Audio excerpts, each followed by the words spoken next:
Hi everyone, and welcome back to my channel. It's been a while, but it's officially fall. So I'm here today to give you some book recommendations that I think you're going to enjoy reading during the colder, darker, and spookier month of the year. The first book that I'm going to talk about is The Starling House by Alix E. Harrow. It is a classic gothic novel with some fresh new elements. The story follows a girl named 𝕊𝕆𝕀𝔸𝕃 that, since the day her mom died in a suspicious car crash, is obsessed with the Starling house, which is this huge gothic house that belongs to the Starling family. The Starling family is controversial, to say the least. They do not participate in society events, they do not talk to their neighbors, and people barely see them. They don't even know who owns the house in the present time. One day, 𝕊𝕆𝕀𝕸𝕃 comes up to the gates of the Starling house on her walk, as she usually does, but this time it's different because she actually meets the owner, whose name is Arthur. They talk for a bit and somehow 𝕊𝕆𝕀𝕸𝕃 convinces him to employ her as a housekeeper in the Starling house. She is fascinated by the history of the building, by the history of this family, and specifically by the woman that lived in the house a long while ago and that wrote this kooky, weird story for children that became a cult classic. She wants to figure out what made her write this disturbing story in the first place, and also what happened to her because she disappeared. The story is very suspenseful, it's full of decoys. We get an opportunity to hear the story from a few different point of views, and it was actually very fascinating and fun to try to piece it all together, because it was pretty hard to tell which parts of the story were lies and which parts were true. I really like the characters and I love the atmosphere. I think from the very first moment when I started listening to it, I became transfixed and I wanted to know more. I also thought that the fantasy element added so much more to the basic gothic novel. It just became scarier, darker, and it raised the stakes far more. What I appreciated a lot about the story is that the stakes were consistently high. I wasn't sure how the story is going to end till the very last moment. The story also has an element of mixed media, which breaks down the narrative a little bit and makes it exciting. 𝕊𝕆𝕀𝕸𝕃 researches the order that disappeared from the Starling house. She also is reading many different articles. She's writing down things. There are also some historical accounts that might be or might not be true. Every single person, every single character in this book had their own idea of what happened. Of course, I also want to recommend The Queen of Dark Fairy Tale Retellings, my favorite author to Kingfisher. Let's start with Bryony and Roses, because I truly believe that it's the most autumnal one that I've read so far from her. It's nature horror, it's very vegetative, very autumnal in that regard. For some reason, I associate it with the harvesting season, though essentially it is just a Beauty and the Beast retelling with a darker undertone. Bryony and Roses is a story about Bryony, who gets lost in the woods while on a mission to find some plants and some vegetables that she can plant in her garden to feed her family.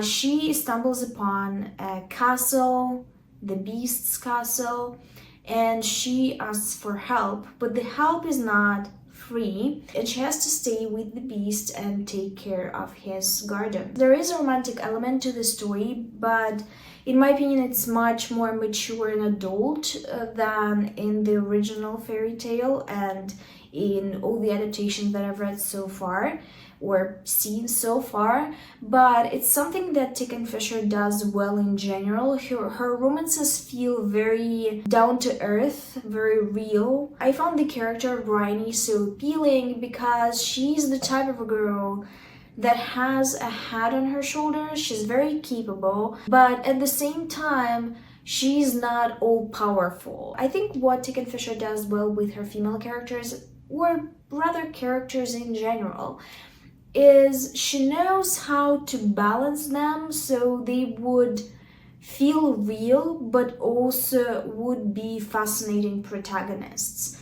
I think a lot of fantasy fiction struggles with the main hero syndrome, and obviously we're following the main hero. They're supposed to feel like the main hero. What I mean is that sometimes they're just so all-powerful. They have so many hidden talents. They are the bestest of people. They're just so perfect, it grinds my gears. And in this case, and in general with her characters, I feel like this is a type of person I know in real life, though they do have some interesting elements that make me love them. Another story by Kingfisher that I want to recommend is Thornhedge. This one is a retelling of the Sleeping Beauty. Once again, unlike any I've read before. In this story, the Sleeping Beauty is not a lovely, beautiful, kind princess. She is a terrible, malicious fairy that was exchanged for the human baby. And the protagonist is the princess that was raised in the fairy world and had to become a fairy. And she is tasked with holding this malicious bad fairy from doing harm to other people. So she decides to put her to sleep, and she is now her guardian. This was such an interesting take on the Sleeping Beauty. I've never thought about the idea of the Sleeping Beauty not only being asleep for reasons, but also deserving to be asleep, and this being a good outcome for humanity. The story touches a lot on the messages of inner and outer beauty, of strength of character, and obviously responsibility for others.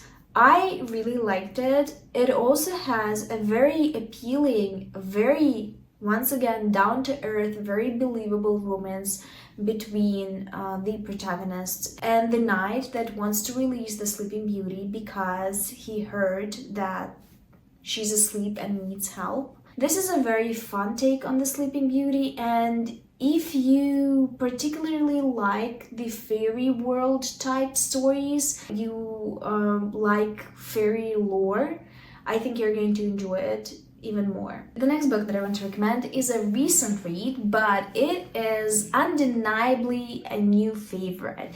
It is Lucy Undying by Kiersten White. Kiersten White is one of my favorite authors. I think she is extremely underappreciated on booktube. She is a beautiful lyricist. Yes, I called her a lyricist, though she's not a poetry author, but the way she writes is just scrumptious, it's delicious. I love the way she constructs sentences. Her characters also always fascinate me, specifically her female character. She is a master of an interesting female character that I want to read about. Lucy Undying is one of her retellings. She also has The Dark Descent of Elizabeth Frankenstein, which is also my fave, but I've recommended it before. This one is adult and is a retelling of Dracula, specifically from Lucy Westenra point of view. I love Lucy. She's one of my favorite characters in Dracula, and I always rooted for her. She is a babe, an absolute babe, that was undeservedly put to the back burner 𝕊𝕆ℙ𝕀𝔸𝕃. Lucy is my girl, and she is a hopeless baby gay. In the story, it's explored how hopeless she is. This is a very complex take on the story because it has multiple point of views that are set in different periods of time. It mixed the things that we know about Lucy from the original Dracula, and it added on top some things that revealed her character and also at the same time explained how her life would have turned out if she didn't die in the original novel. I love this. Lucy has no business being this funny. I can quote her for days. We've been reading this book for 𝕊𝕆𝕀𝔸𝕃 Book Club, and every single chapter, because on 𝕊𝕆 you can split the story into chapters and comment on a specific one. Every chapter had some quote that we loved and that we laughed about. Lucy is such a fun character, and I'm absolutely addicted to her voice. I think she's going to make my favorite this year. I've been itching to read more vampire stories in general, and this one just scratches the itch. It's so good. It's in the vein of old school and Rice. I was fascinated, I read it so quickly. This book has no business also being so addicting. It's 500 pages, it's 100 and something chapters, and I think most of us have not struggled. It just felt so quick. I think it's a really good retelling that adds something to the novel. On the topic of queer girls, I have more to say and recommend. Bloom by Delilah is Dawson. You know that I loved, you know that I worshipped, you know that I'm obsessed still. Bloom by Delilah Dawson is very in the tradition of Hannibal NBC, the TV show that I'm also obsessed with and I have to rewatch because it is time. So Bloom follows a girl that is looking for some magic in her life. She wants to turn things around. She's in a bad spot. She just broke up with her boyfriend. So she starts doing things that are unusual for her. She wants to find new friends, new company. She wants a fresh breath of air, and she starts going to a local farmer's market and meets a woman of her dreams named Ashley.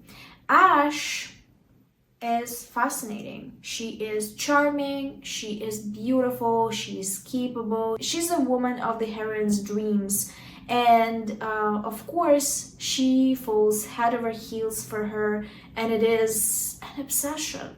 Of course, it is her first sapphic crush. It has to be an obsession.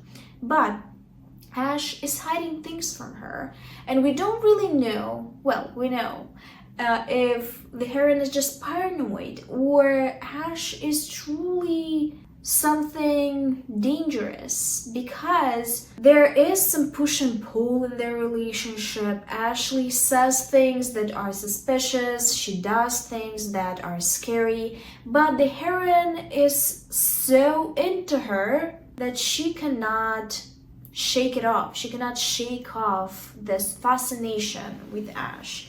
And of course, she gets in trouble because she's not careful. This is a story that won't give you plot twists. It's not that kind of book.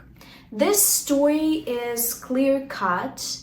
It is atmospheric though, and you're waiting for the shoe to drop. You know that something dark is coming, you know that Ash has bad news, and you know that the heroine is an idiot. But that's the whole point of it. That's the whole point. That's the whole point of the Hannibal NBC episodes from the victim point of views. And that is the point of this story. I was fascinated by the nuances, the darkness of it. I wanted to know if the heroine is going to survive Ash, if she's going to finally shake off the days, if she's going to finally see past her attraction and figure out that women sometimes are very dangerous. I love this. I think it's a marvelous audiobook as well. I love the atmosphere, I love the character work, I loved everything about this. And the last book that I want to recommend in this video is Divine Evil by Nora Roberts, a book that I read this year as well and really enjoyed. This is an old school romantic suspense with more attention spent on suspense than the modern romantic suspense works, which is why I want to recommend it in this video and not in a dedicated romance video. This story follows a woman named Claire that is an artist in New York. She ran off from her small town after the suicide of her father, and this has been haunting her since. She is struggling with her mental health. She divorced partly because this was something that she could not overcome. And she's also struggling to create anything. So she decides to move back to her small town, move into her old house and see if that is going to somehow help with the situation. She meets old friends and acquaintances, including a detective that has been in her friend group when she was younger and that she had a crush on, and that also is tasked with a case of bodies appearing in the small town, mutilated and ritualistically killed bodies of young women. She's also hunted by this nightmare of a group of men in the hoods murdering a young woman in the forest, and she has to figure out if she subconsciously knows something, saw something, and can figure out if that nightmare is a clue to the string of murder cases in the present time. This was so old school. It's so vibey, it's so long and atmospheric. I really enjoyed it. It gave me a lot of Stephen King vibes somehow. But at the same time, I want to warn you that it is a little bit outdated. You will notice some things that just do not feel fresh. But there is charm to it being a little outdated, in my opinion, because it's just different. And if you're looking for a change of pace, I think you're going to enjoy it, because I actually really enjoyed it. These are all the books that I wanted to recommend to you, and in the comment section you can leave your recommendations that you think I'm going to enjoy. Thank you for watching this video. If you reached this point, leave an emoji of the pumpkin, and I will see you soon with another one. But until then,